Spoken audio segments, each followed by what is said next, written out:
Assalamualaikum warahmatullahi wabarakatuh. Waalaikumsalam warahmatullahi wabarakatuh. Oke, gimana anak-anak kabarnya? Alhamdulillah. Oke, pada kali ini ya kita akan membahas tentang meneladani produktivitas dan semangat literasi masa keemasan Islam pada Daulah Abbasiyah. Tapi sebelum kita ke materi ini, ya, Bapak akan memberikan sebuah soal, ya, untuk mengetahui kemampuan kalian sejauh mana pemahaman kalian tentang masa keemasan Daulah Abbasiyah. Nah, sekarang kalian boleh, ya, membuka dulu HP-nya, ya. Kita akan melakukan dulu pretest, ya. Pretest melalui quiz, ya. Kita menggunakan aplikasi Quizizz, ya. Silakan kalian masuk ke link 8E.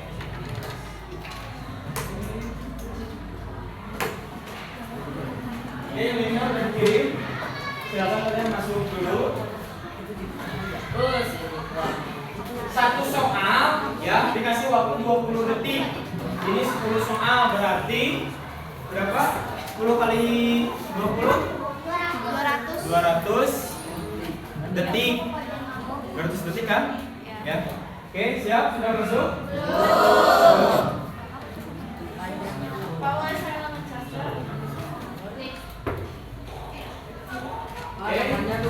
Sudah ada yang masuk? 7.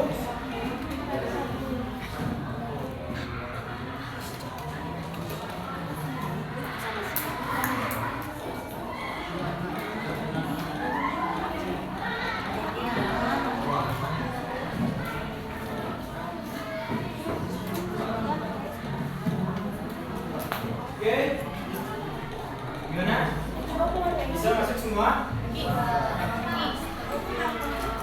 Belum. Oke. Gak punya kuota. Harus kuat tuh temennya. Belum apa.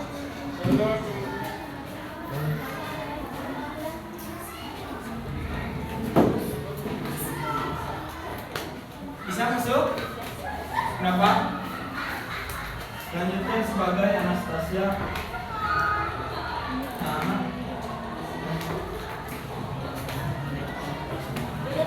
Oke. Kode itu kodenya 962692.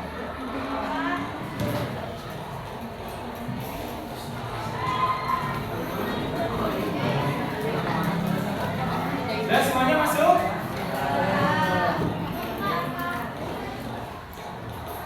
Nah, oke.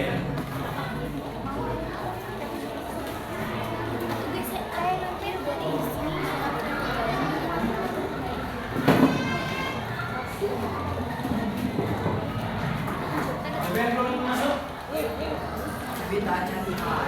Siap. Oke, kita mulai.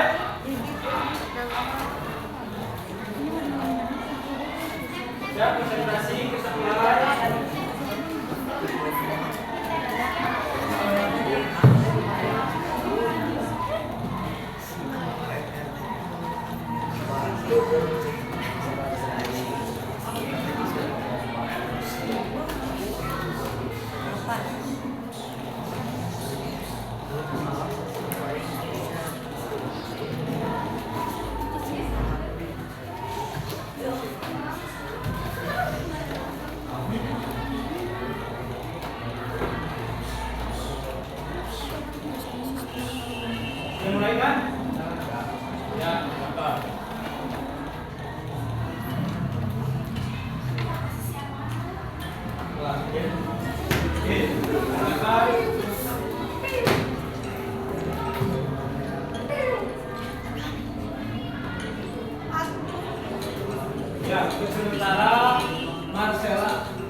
Memimpin. Ayo, yang lain. Sania.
Sudah semua ini? Mana yang belum?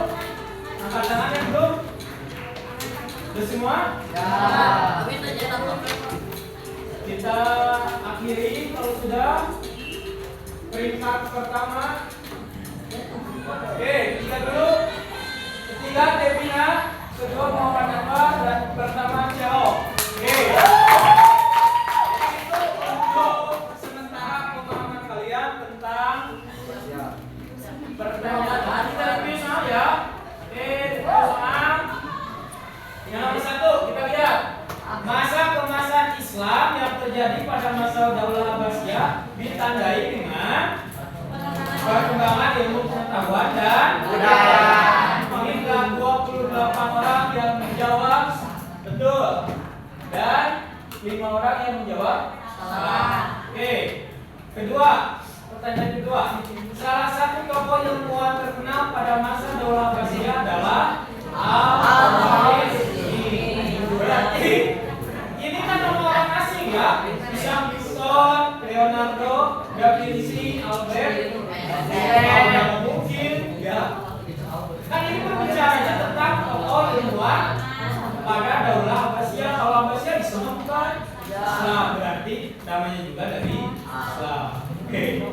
Ketiga, usaha penerjemahan dan pengembangan ilmu pengetahuan pada masa Abbasiyah yang terkenal adalah, nah ini namanya adalah Bait al-Hikmah. Ini ada di kota Baghdad. Dan nanti kita ke materi ya. Ini di dulu semua. Keempat, semangat literasi pada masa Daulah Abbasiyah ditandai dengan penerjemahan karya-karya ilmiah dari berbagai lanjut. Kelima, Al-Khwarizmi dikenal sebagai bapak aljabar. Aljabar itu naon? Berhubungan dengan mata pelajaran matematika. Ya. Oke, lanjut.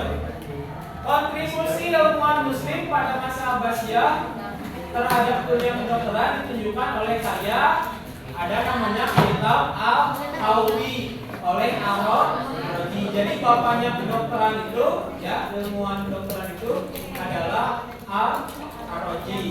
Oke. Bisa. Oke. Apa yang menjadi ciri utama dari kebijakan pemerintah Abbasiyah dalam mendukung perkembangan ilmu pengetahuan? Jawabannya adalah pendanaan untuk penelitian dan penerimaan. Oke. Masih ada yang salah ya? Nih, peran perpustakaan pada masa Daulah Abbasiyah adalah pusat pembelajaran dan penelitian. Oke, 9. Kemajuan dalam bidang astronomi pada masa Abbasiyah dibuktikan oleh karya Al-Jid Al-Batani. Oke. Semangat produktivitas dalam berkarya yang ditunjukkan oleh para ilmuwan muslim pada masa Abbasiyah dapat dijadikan teladan dalam mengembangkan diri dan belajar terus. Oke, sekarang kita ke materi.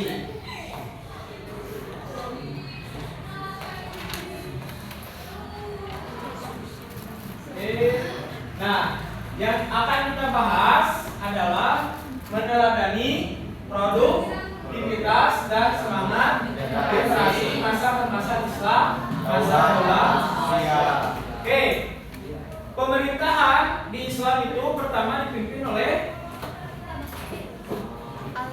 pemimpin pertama Islam adalah Nabi Muhammad.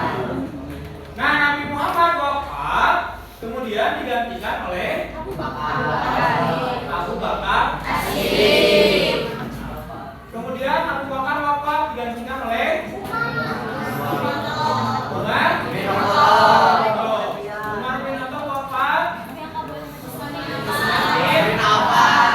Utsman bin Affan wafat, digantikan oleh Ali bin Abi Thalib. Kenapa empat khalifah itu disebutnya Khulafaur Rasyidin? Nah, Khulafaur Rasyidin wafat, maka pemerintahan Islam jatuh ke tangan Bani Umayyah. Berapa puluh tahun Bani Umayyah memimpin kejayaan Islam, maka terjadi keruntuhan. Nah, maka dilanjutkan oleh Daulah Abbasiyah. Sama Daulah Abbasiyah juga mengalami masa keemasan. Makanya banyak sekali produktivitas dan semangat literasi yang harus kita cerminkan dari Daulah Abbasiyah. Oke, nah dokumen ini akan membahas tentang semangat literasi. Apa literasi itu? Membaca apa? Membaca buku, membaca apa lagi? Intinya yang disebut literasi itu apa? Membaca, baik itu buku, baik itu situasi, baik itu kehidupan. Kita harus pintar membaca. Oke, dan produktivitas pada masa keemasan Islam, khususnya pada masa Daulah Abbasiyah. Nah, masa ini dikenal sebagai periode penting dalam sejarah Islam, di mana ilmu pengetahuan dan kebudayaan berkembang besar. Jadi berkembangnya ilmu pengetahuan adalah pada masa Daulah Abbasiyah. Kenapa? Kita akan menjelajahi kontribusi intelektual pada ilmuwan Muslim, kemajuan peradaban Islam, dan peran pusat keilmuan serta perpustakaan. Lebih lanjut, kita akan menyelidiki relevansi semangat literasi masa Daulah Abbasiyah di era Oke, lanjut. Nah, yang kita akan bahas pertama adalah semangat literasi masa keemasan Islam Daulah Abbasiyah. Oke, mohon dibaca Oktav. Kelihatan, Celo kelihatan? Ya, dibaca Celo.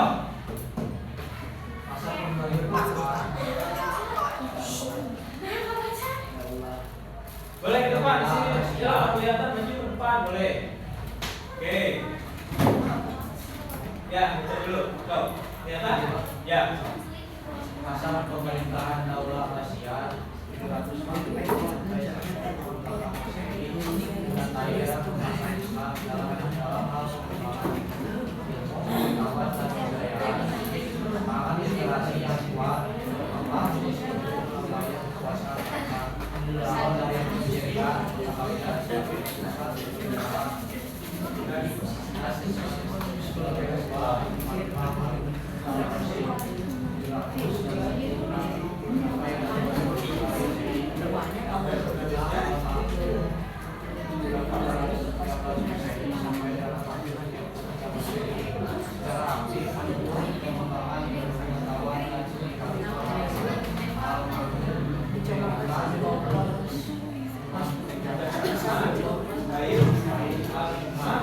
yang menjadi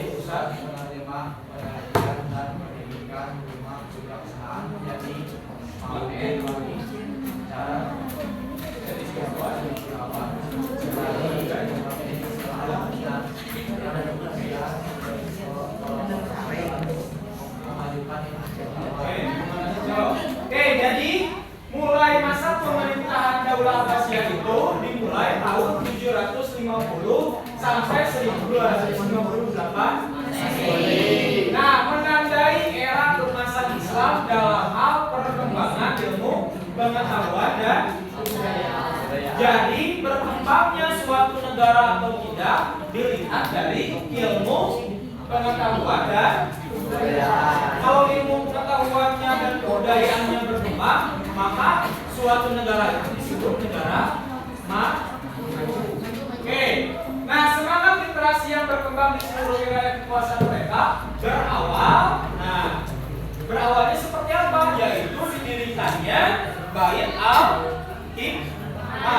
Bait al-Hikmah itu adalah apa namanya? Rumah kebijaksanaan. Nah, ini didirikannya di kota Baghdad. Jadi kota Baghdad itu disebut kota perkembangan ilmu pengetahuan dan kebudayaan. Kalau di Indonesia ibu kotanya apa? Kalimantan. Kalau Baghdad ibu kota apa? Belum pindah, belum resmi ya. Oke, nanti 17 Agustus itu resminya. Oke, kalau Baghdad ibu kota apa? Irak. Berarti Bani Abbasiyah berkembang di Irak. Nah, Irak itu menjadi negara Islam yang memajukan perkembangan ilmu pengetahuan dan kebudayaan. Nah, jadi untuk apa saja Bait al-Hikmah ini? Satu, penerjemahan.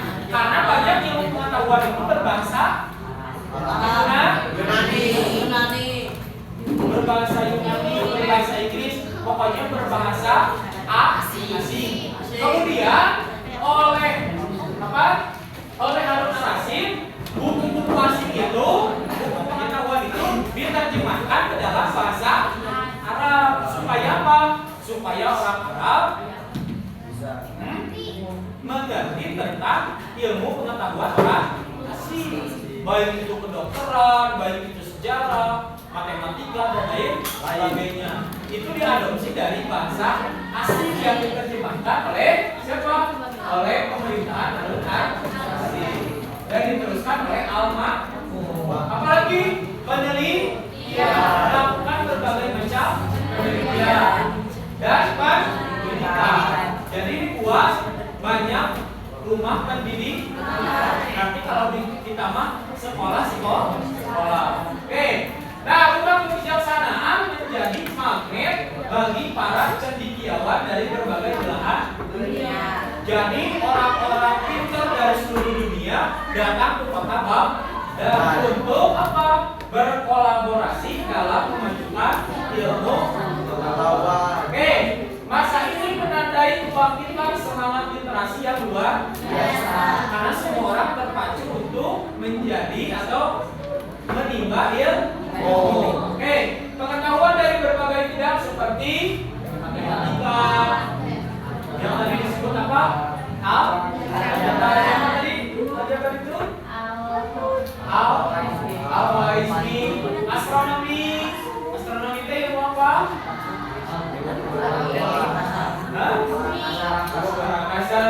Kedokteran, tadi siapa kedokteran? Araji, filsafat dan kimia diterjemahkan, dipelajari, kemudian diterjemahkan ke dalam bahasa Arab dan dikembangkan. Nah, karya-karya ilmiah dari Yunani itu, dari bahasa Yunani, dari bahasa Persia dan India diterjemahkan ke dalam bahasa Arab sehingga dapat diakses oleh masyarakat Muslim yang di. Jadi ilmu Islam itu dulu berasalnya dari 3 bahasa, Yunani, Persia, dan India, yang kemudian diterjemahkan ke dalam bahasa Arab. Lanjut. Kontribusi intelektual ilmuwan Muslim pada masa Daulah Abbasiyah. Oke, masa Daulah Abbasiyah ini melahirkan ilmuwan Muslim yang luar biasa, yang berjasa dalam memajukan pengetahuan dan peradaban. Beberapa nama terkenal, yang tadi Al-Khawarizmi, Bapak Al-Jabar, yang mengembangkan konsep aljabar dan revolusioner. Ibnu Sina, ilmu dan filosof dan pemuka. Ada juga Ar-Razi dan Ibnu Khaldun sebagai sejarawan dan sosiologi. Nah, kontribusi intelektual mereka tidak hanya terbatas pada dunia Islam, tetapi juga mempengaruhi peradaban dunia. Nah, karya-karya mereka juga diterjemahkan ke dalam bahasa Eropa dan menjadi bahan pelajaran di universitas di Eropa. Oke, nah hari ini kita belajar sampai sana dulu ya. Nanti kita dilanjutkan dengan kemajuan peradaban Islam pada masa Daulah Abbasiyah. Oke, sebelum kita tutup ya materi pada hari ini, silakan kalian baca-baca dulu di rumah ya tentang materi yang akan kita bahas di minggu depan. Kalian boleh menuliskan satu pertanyaan yang menurut kalian belum paham. Oke, baik itu. Mudah-mudahan apa yang kita bahas hari ini adalah